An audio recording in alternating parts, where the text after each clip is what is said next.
tayo sa ating Panginoon. Awitan, purihin ang batong kuplihan.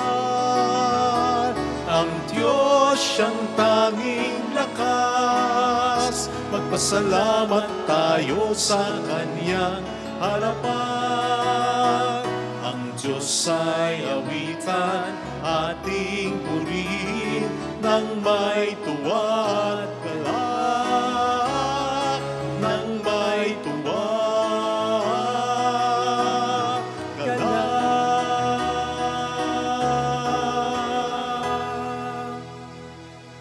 Sa ngalan ng Ama at ng Anak at ng Espiritu Santo. Amen. Sumainyo ang Panginoon. At sumaiyo rin. Gunitain po natin si San Ignacio ng Loyola. Hilingin po natin ang kaniyang panalangin, pati na ang biyaya sa Panginoon na matuto tayo sa kaniyang halimbawa. At upang tayo maging marapat, halina't magsisimula para sa ating mga kasalanan.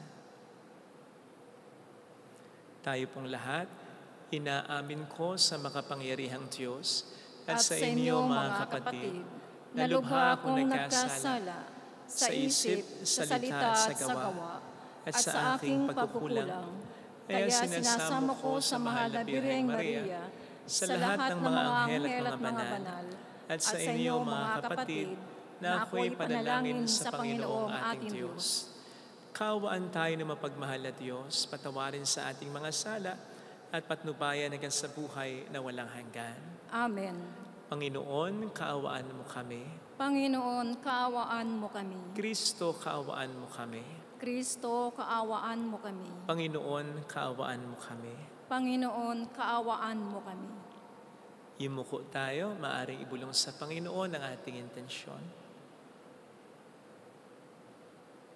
Pagdasal natin ang mga OFW, mga tumutulong sa atin. Pagdasal natin ang mga may sakit at ang mga nag-aalaga sa kanila. Manalangin tayo.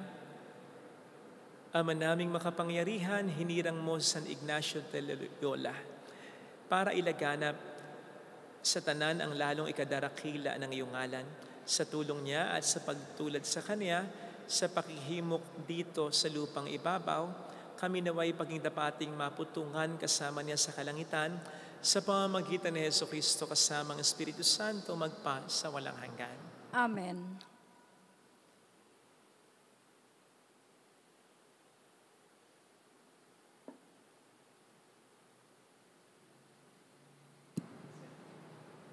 Ang salita ng Diyos mula sa aklat ng Exodo.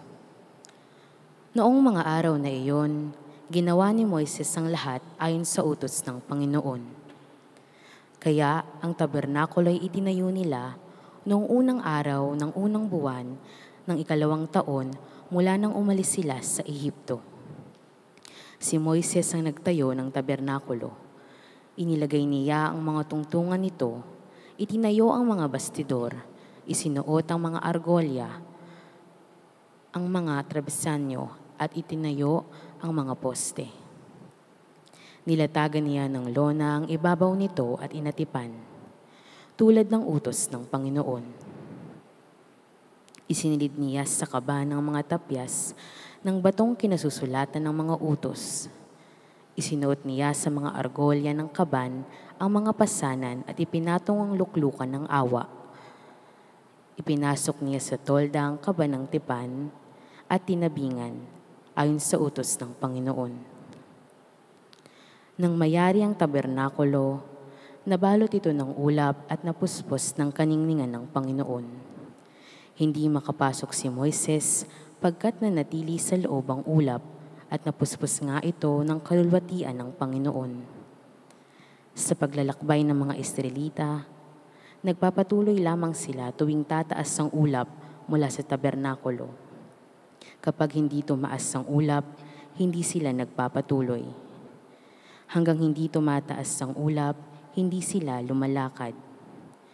Kung araw, ang ulap ng kapangyarihan ng Panginoon ay nasa tapat ng tabernakulo. Kung gabi na may ang haliging apoy.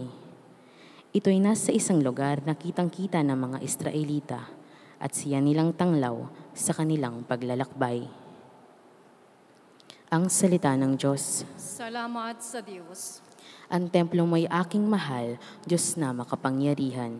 Ang templo mo'y aking mahal, Diyos na makapangyarihan.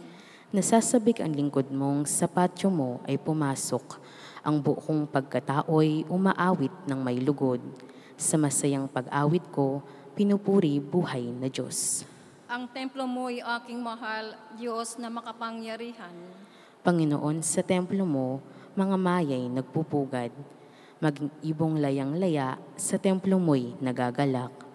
May inakay na kalinga sa tabi ng iyong altar. Upoon, Hari namin at Diyos na walang kupas. Ang templo mo'y aking mahal, Diyos na makapangyarihan. Mapalad na magsasabi silang dooy tumatahan. At palaging umaawit, nagpupuring walang hanggan. Ang sa iyo'y umaasang masasabing mapaladin. Habang lumalakad, lalo mo nga silang palakasin. Ang templo mo'y aking mahal, Diyos na makapangyarihan. Kahit isang araw lamang gusto ko pang sa templo mo, kahit sa 1,000 araw na iba ang tahanan ko. Gusto ko pang maging bantay sa pinto ng iyong templo, kaysa ako'y mapasama sa masasamang mga tao. Ang templo mo'y aking mahal, Diyos na makapangyarihan.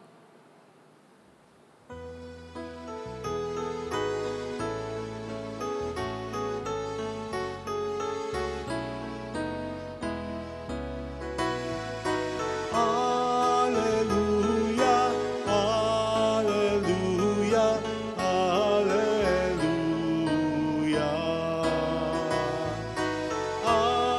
Alleluia, alleluia, alleluia.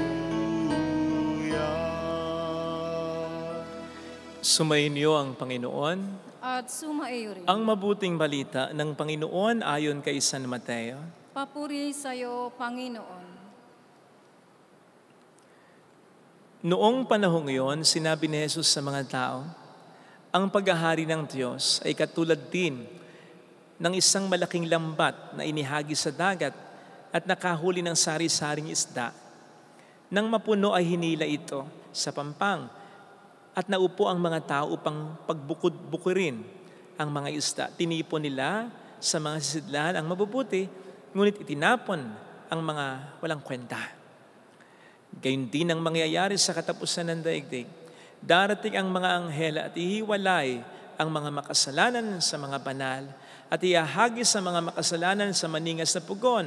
Do'y mananangis sila at magngangalit ang kanilang ngipin. Naunawaan na ba ninyo ang lahat ng ito? Tanong ni Jesus. Opo, sagot nila. At sinabi niya sa kanila, kaya nga ang bawat eskriba na kumikilala sa pag-aahari ng Diyos ay tulad ng isang puno ng sambahayan na kumukuha ng mga bagay na bago at luma sa kanyang taguan.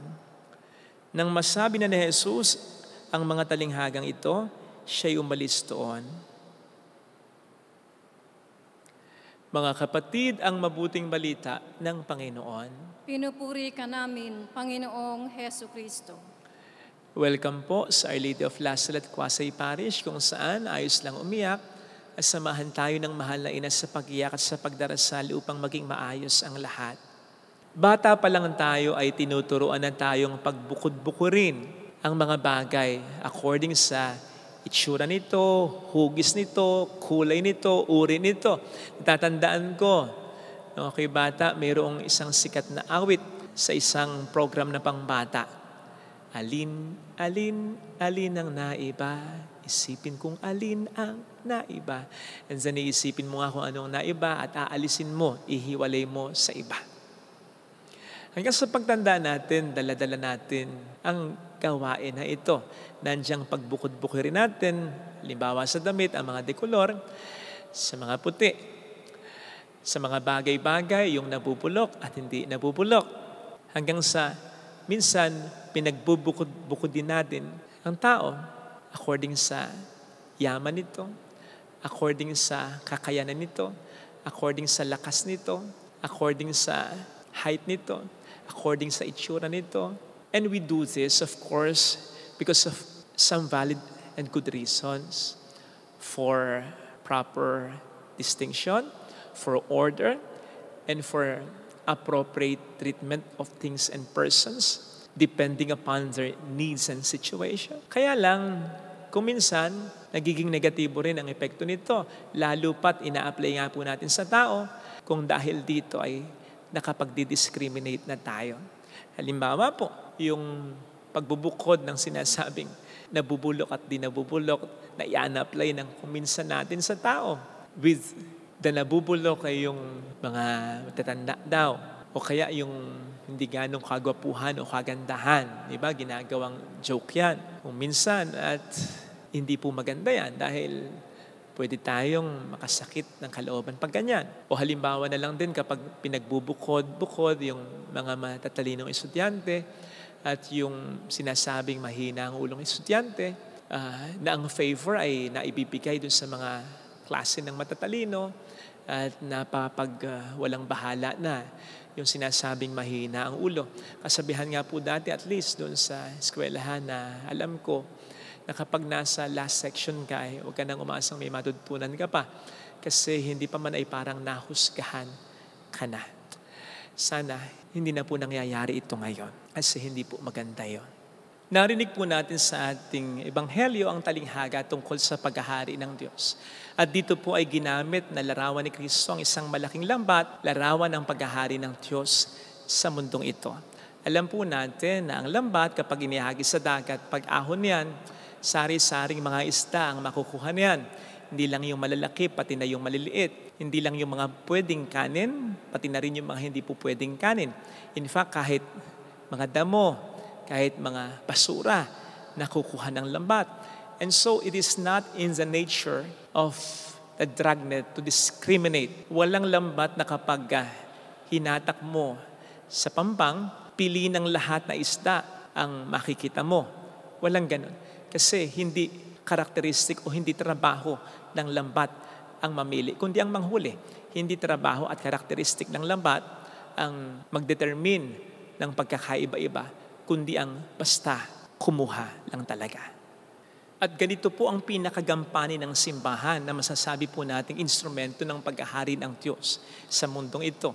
Ang humuli o kumuha ng lahat ng gustong tawagin ng ating Panginoong Hesukristo sa paghahari niya.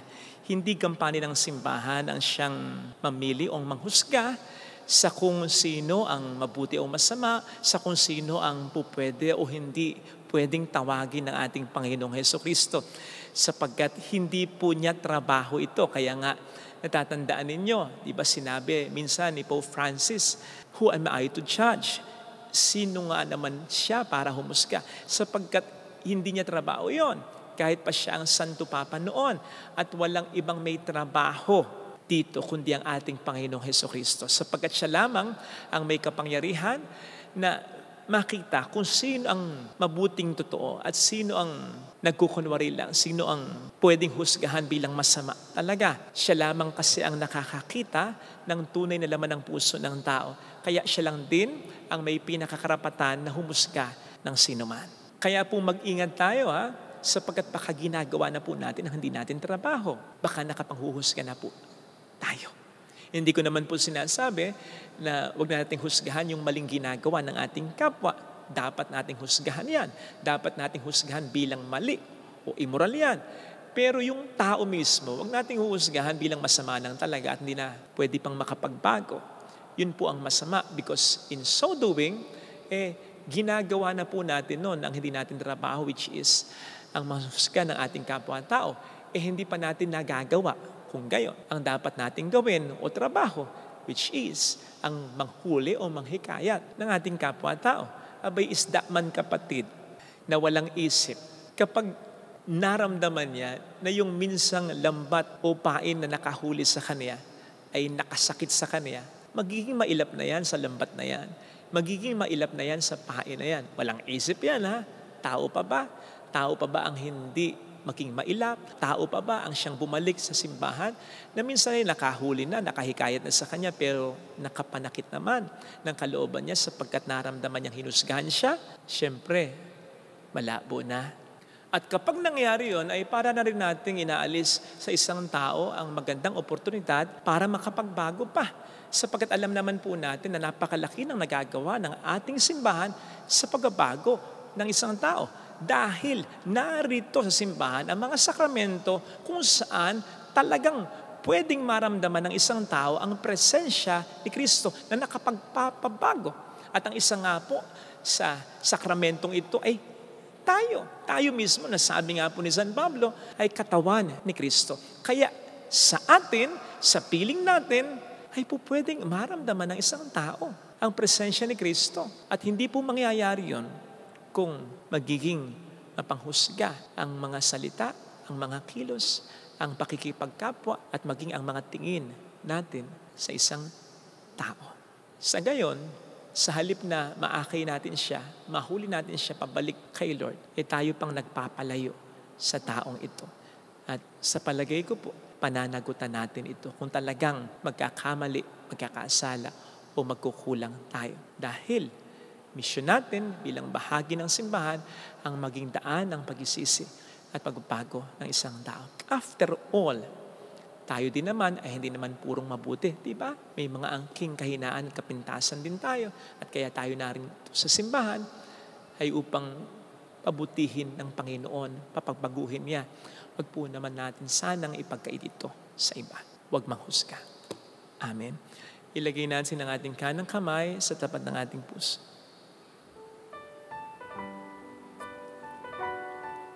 Awitin natin. Alam kong may magagawa ang Diyos.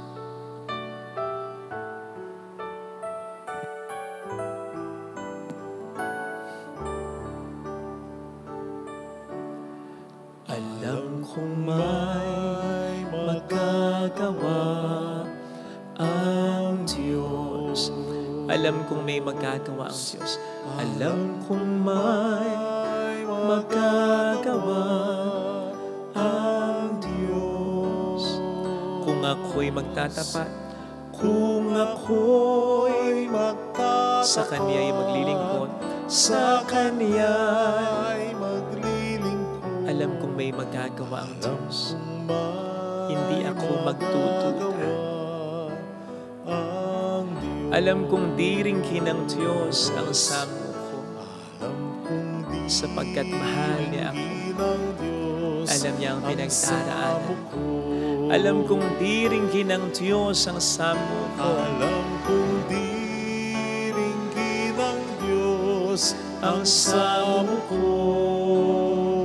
Kung ako'y magtatapat, kung ako'y magtatapat, sa Kanya'y maglilingkod, sa Kanya'y maglilingkod. alam kong diringkin ng Diyos ang samo ko.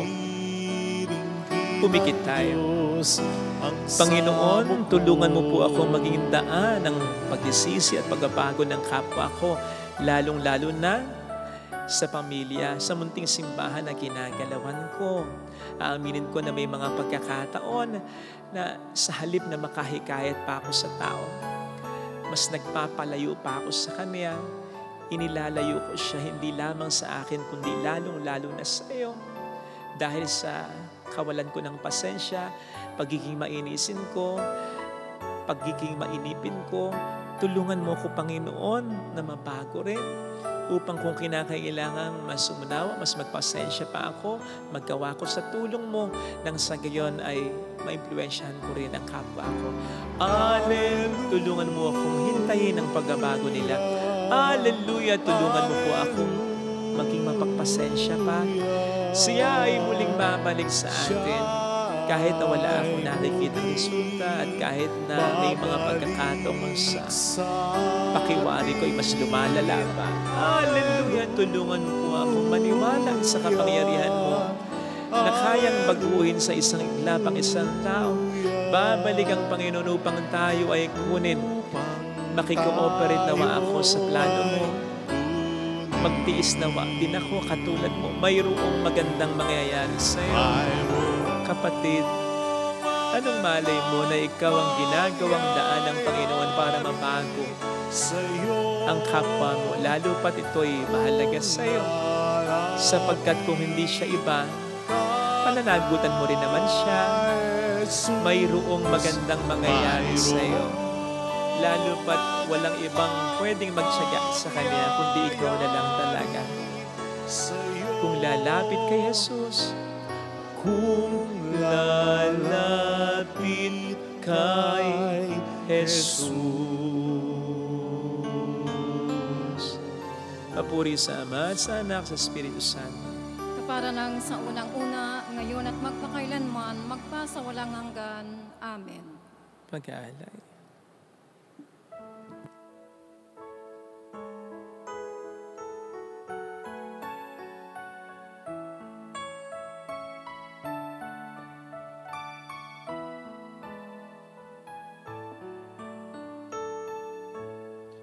Panginoon, nawa ay tanggapin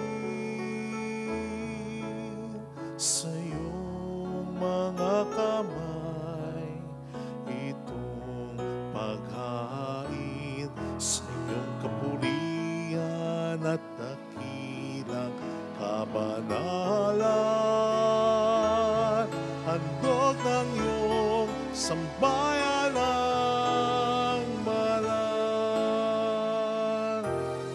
Panginoon, nawa ay tanggapin sa iyong mga kamay itong pagkain sa iyong kapurihan at dakilang kabanalan. Handog ng iyong sambayan ang banal.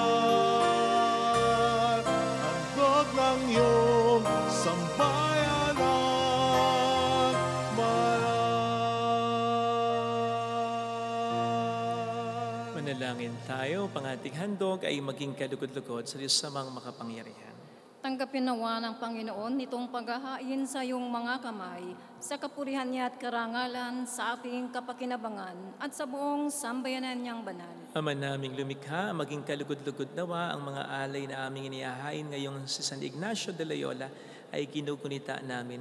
Sa itinatag mong pagdiriwang na siyang batis ng tanang kabanalan, mangyari nawang kami maging banal sa katotohanan sa pamamagitan ni Jesucristo, kasama ng Espiritu Santo magpasa walang hanggan.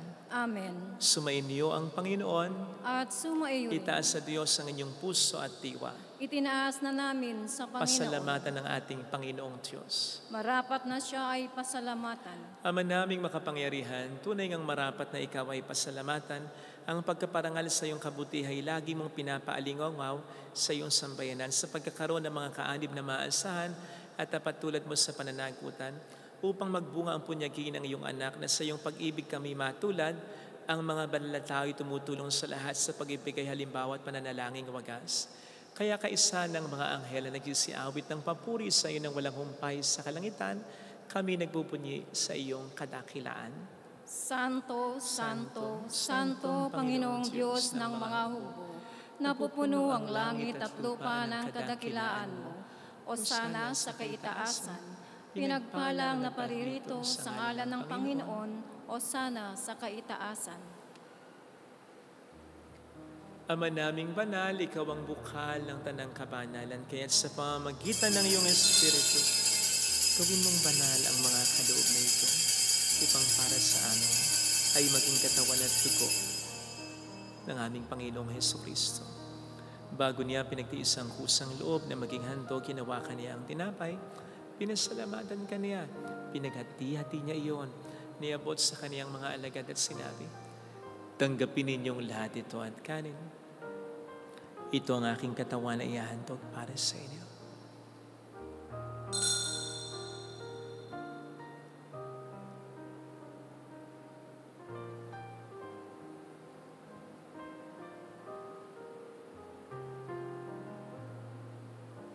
Gayon din naman nang matapos ang hapunan, nawa kaniyang kalis, muli kaniyang pinasalamatan.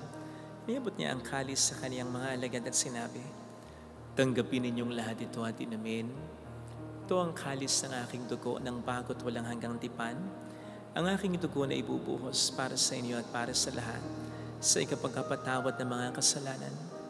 Gawin niyo ito sa pag-alala sa akin.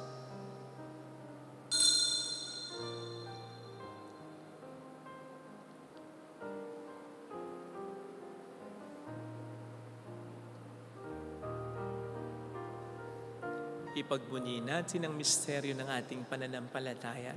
Si Kristo'y namatay, si Kristo'y nabuhay, si Kristo'y babalik sa wakas ng panahon. Ama, ginagawa namin ngayon ang pag-alaala sa pagkamatay at muling pagkabuhay ng iyong anak, kaya inialay namin sa iyong tinapay ng buhay at ang kalis ng kaligtasan. Kami nagpapasalamat dahil kami iyong minarapat na tumayo sa harap mo para maglingkod sa iyo. Sinasamo namin kami na magsasalo sa katawan at dugo ni Kristo ay mabuklod sa pagkakaisa sa pamamagitan ng Espiritu Santo. Ama, lingapin mo ang iyong simbahang laganap sa buong daigdig. Puspusin mo kami sa pag-ibig, kaisa ni Leon na aming Papa, ni Janis na aming Obispo at ng Tanang Kaparian. Alalahanin mo ang mga kapatid naming nahimlay nang may pag-asang sila'y muling mabubuhay, lalo na po sana ang aming mga ipagdarasal. Saglit nating alalahan at ipagdasal ang ating mga mahal na yumao.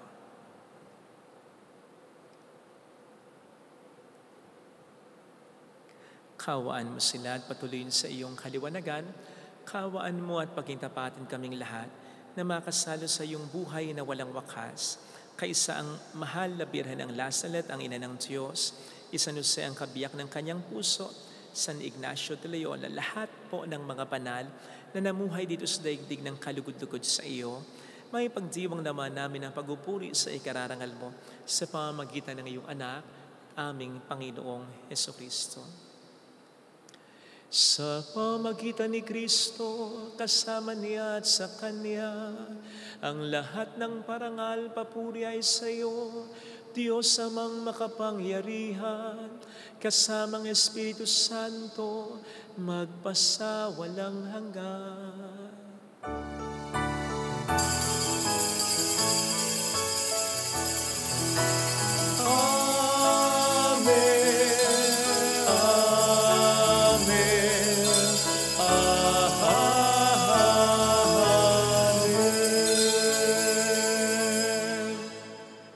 Tumawag tayo sa ating Ama.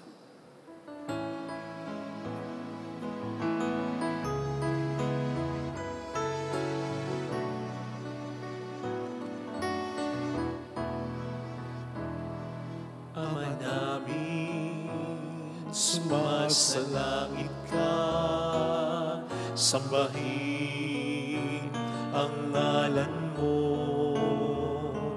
mapasamin ang kaharian mo, sundin ang loob mo dito sa lupa para nang sa langit. Bigyan mo kami ngayon ng aming kakanin sa araw-araw at patawarin mo kami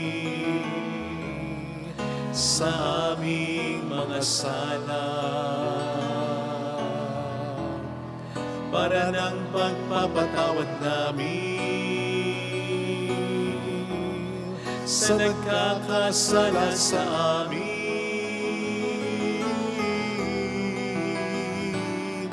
At huwag mo kami ipahintulot sa tukso at ihadya mo kami sa lahat ng masama. Iniling namin kami adya sa lahat ng masama, pagkalooban ng kapayapaan araw-araw, iligtas sa kasalanan, sa kapahamakan sa mga seryosong karamdaman, samantalang aming pinaghahandaan ang dakilang araw ng pagpapahayag ng tagapagligtas namin si Hesus Kristo. Sapagkat iyo ang kaharian, ang kapangyarihan at ang kapurihan magpakailanman. Amen. Panginoong Jesucristo, sinabi mo noon, sinasabi mo rin sa amin ngayon, kapayapaan ang iniiwan ko sa inyo, ang aking kapayapaan ang ibinibigay ko. Tunghayan mong aming pananampalataya, huwag ang aming pagkakasala.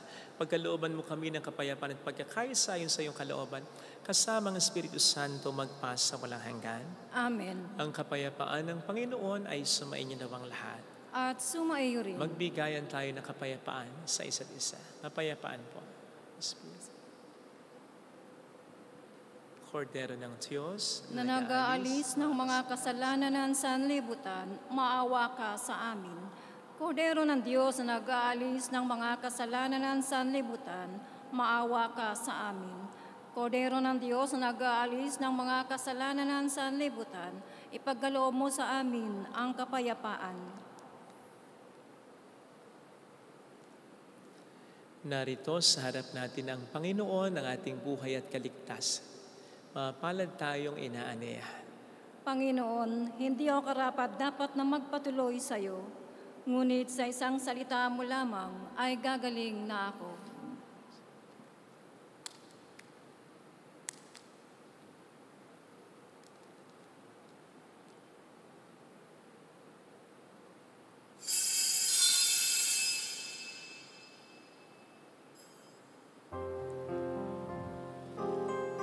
Panalangin para sa espiritual na pakikinabang. Panginoong Hesus, ako ay naniniwala na ikaw ay nasa kabanal-banalang sakramento.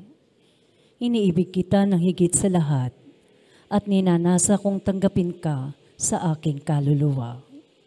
Sapagkat sa mga sandaling ito, hindi kita matatanggap sa sakramento.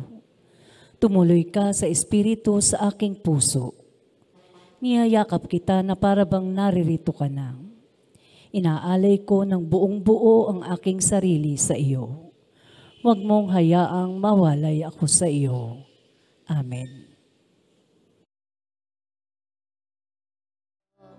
Itulak man ang hangin, hindi makalampas, sapagkat mabuhangin, kahit may suliranin, away dumarating din, upang ito'y bathin at ito'y ating lutasin.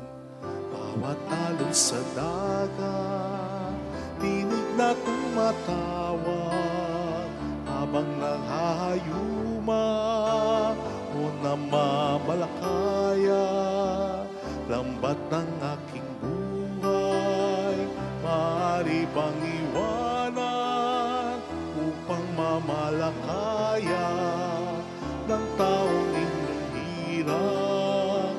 Umayo ka sa laot ng ating kalagatan, ang lambat ay ihulog sa dakong kalaliman sa iyong salita. At kung ika'y kapiling, mga kawan sa dagat ay huhulihin sa iyong salita. At kung ika'y kapiling, mga kawan sa dagat ay huhulihin.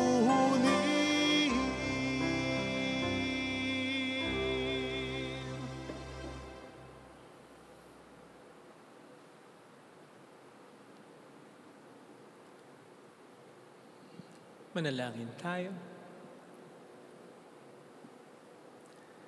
Ama naming mapagmahal, ang paghahain namin ng pagpupuri at pagkapasalamat ay yung ginugunita ni San Ignacio de Loyola ay humantong nawa sa ikadarakila kailanpaman ng iyong kamahalan sa pamamagitan ni Jesucristo, kasama ng Espiritu Santo magpasa walang hanggan.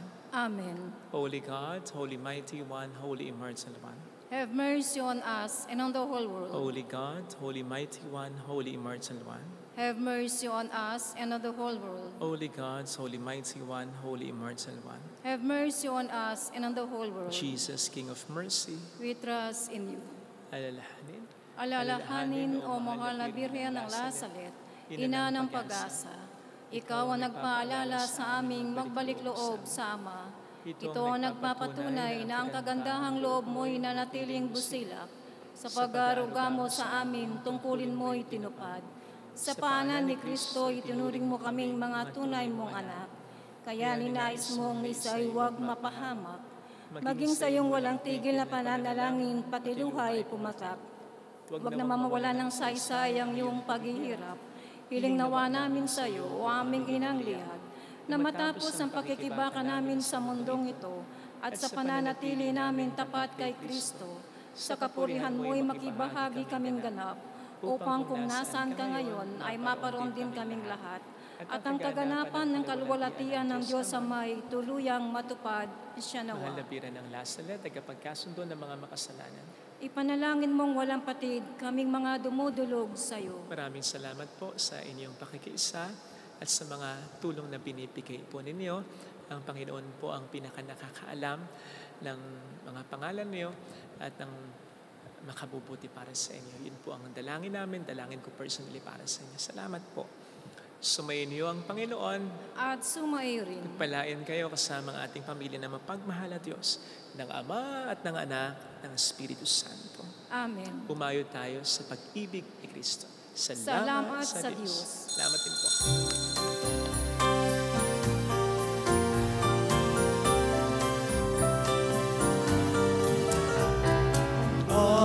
Aming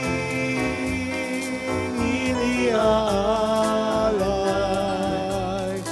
ang pag-ibig na walang kapantay. O kay sarap mabuhay kung may nagmamahal, pagmamahal na tunay at laging nalisay. Ang Birhen kong umibig ay walang sintamis, pagsintang sakdalinis sa'yo hanggang langit. O Birhen, Birhen mahal, sa awit at sa dasal